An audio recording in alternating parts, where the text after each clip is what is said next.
আচ্ছা, এখন যে প্রবলেমটা তোমরা স্ক্রিনে দেখতে পাচ্ছ, সেই প্রবলেমটা আইআইটি অ্যাডভান্স 2011 সালের একটা প্রবলেম। আর প্রবলেমটা খুবই সুন্দর একটা প্রবলেম, এটা বলতে পারো যে আমার একটা ফেভারিট প্রবলেম।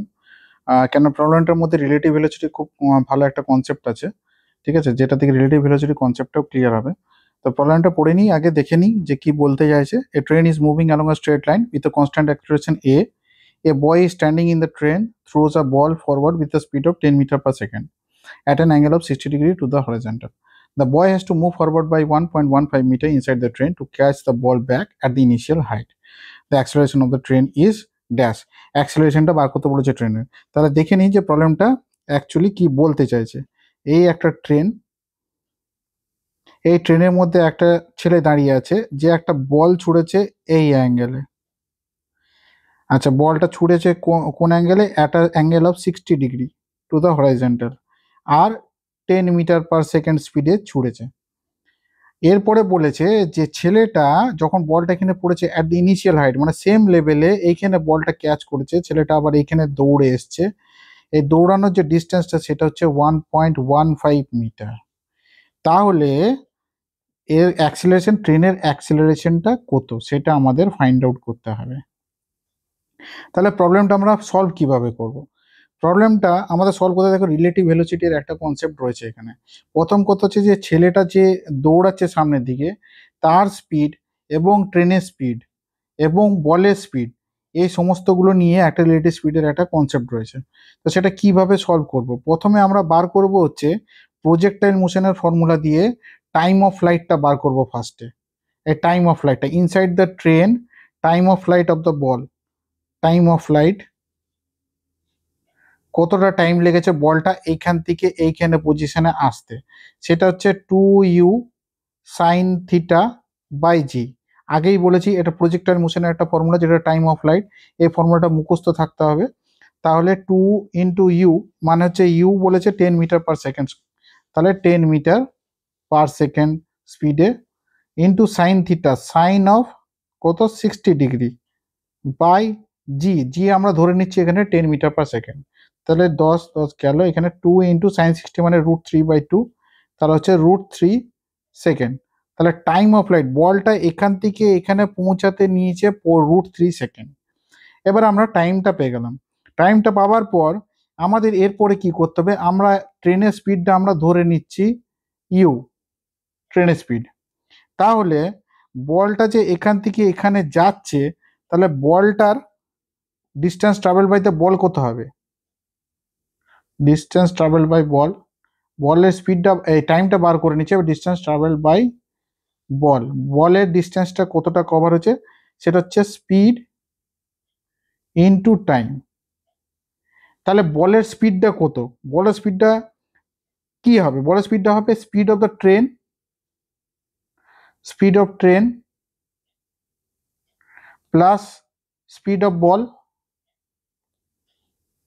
আমার দুটো স্পিডের রিলেটিভ ভেলোসিটি ইনটু টাইম। এইখানটা বুঝতে পেরেছো, speed of train plus speed of ball, অর্থাৎ কিনা এই বলটা যেটা কভার করছে এই স্পিডটা, তো বলটা স্পিডটা কি হবে? বলের তো নিজস্ব একটা স্পিড রয়েছে, সেটা হচ্ছে 10 মিটার পার সেকেন্ড, সেই স্পিডটা প্লাস ট্রেনেরও একটা স্পিড আছে। তাহলে দুটো স্পিডে দুটো যেহেতু সেম ডিরেকশনে যাচ্ছে, সেম ডিরেকশনে যাচ্ছে, তাহলে বলের স্পিডটা প্লাস ট্রেনের স্পিডটা হবে actual relative speed of the ball. তাহলে relative speed of the ball, speed of the ট্রেনটা কি হবে? আমরা ধরে নিচ্ছি u. Speed of the ball এবার কি হবে?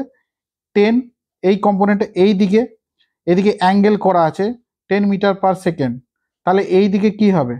10 কস অফ 60 ডিগ্রি, এই কম্পোনেন্টটা ইন্টু টাইম টি, টাইম পেয়ে গেছি √3, তাহলে u plus 10 into cos 60 degree হচ্ছে 0.5, তাহলে ইন্টু √3, তাহলে ইউ প্লাস এখানে হচ্ছে 5 প্লাস ইউ √3।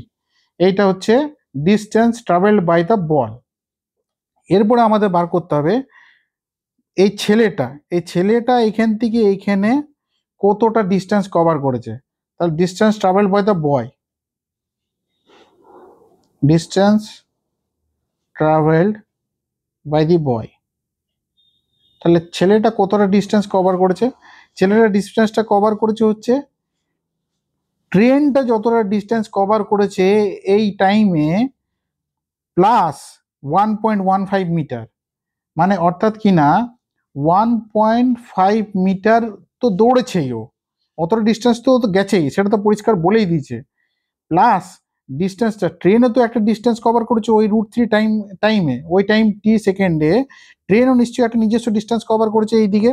তাহলে ট্রেনের ডিস্টেন্সটা প্লাস 1.15 মিটার হচ্ছে distance travel by the boy.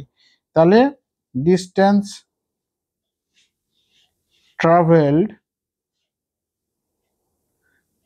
By train, তাহলে এখানে কি হবে 1.15 মিটার। এবার distance travel by the train কি হবে, S is equal to u t plus half a t স্কোয়ারটা লাগাবো ফর্মুলাটা। ট্রেনের স্পিড আমাদের বলে দেওয়া আছে ইউ, আমি ধরেই নিচ্ছি এখানে ইউটি, টাইমটা হচ্ছে √3 plus half into a acceleration of the train into t square √3 whole square. তাহলে 1.15 প্লাস ইউ √3 প্লাস 3/2 হচ্ছে 1.5, এটা দাঁড়ালো। এইবারে আমাদের বলে দিয়েছে যে ছেলেটা এইখান থেকে এইখানে এসে কিন্তু বলটা ধরে নিচ্ছে, তার মানে বলটা যতটা ডিস্টেন্স ট্রাভেল করেছে ছেলেটা ট্রেনটার সেই ডিস্টেন্সই ট্রাভেল করেছে, তার মানে এই দুটো ডিস্টেন্স কিন্তু ইকুয়াল হবে। Distance travel by the ball should be equal to the distance travelled by the boy, তবেই না ও বলটা ক্যাচ করতে পেরেছে। যদি সেম ডিস্টেন্স কভার না করতে পারতো তাহলে কি হতো, আইদার বলটা পরে পড়তো বা আগে পড়তো, ছেলেটা ধরতে পারতো না, বা ছেলেটা যদি এক জায়গায় দাঁড়িয়ে থাকতো তাহলেও হতো না।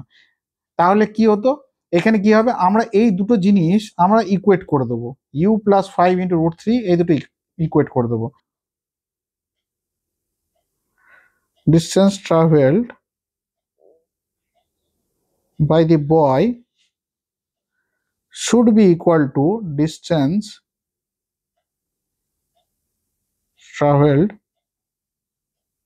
by the ball, এই দুটো ইকুয়েট না হলে ছেলেটা ক্যাচ করতে পারতো না। তাহলে distance travel by the boy আমরা কি বার করেছি, 1.15 plus u √3, 1.15 plus u √3 plus 1.5 a equal to 1.5 এখানে এ হতো, a equal to u plus 5 into √3। তাহলে বার করি ইকুয়েশনটা 1.15 plus u √3 plus 1.5 a is equal to u √3 plus 5 √3। তাহলে ইউ √3 গেল, তাহলে এদিকে হচ্ছে 1.5 এ ইজ ইকুয়াল টু 5 √3, 5 √3 মানে হচ্ছে 8.66 মাইনাস 1.15, তাহলে 1.15 এ ইকুয়াল টু 7.51, তাহলে এ ইজ ইকুয়াল টু 5। অর্থাৎ প্রবলেমটার মধ্যে কিছু নেই, প্রবলেমটার মধ্যে শুধু রিলেটিভ ভেলোসিটি কনসেপ্টটা শুধু একটু বুঝতে হবে, শুধু এইটুকু জায়গায় যে distance travel by the ball speed into time আর distance travel by the boy, এটা দুটোর রিলেটিভ স্পিডটা বার করার জন্য আমাদের ট্রেনের স্পিডটা অ্যাকাউন্টটায় নিতে হবে, সেটুকুই হচ্ছে আমাদের কাজ।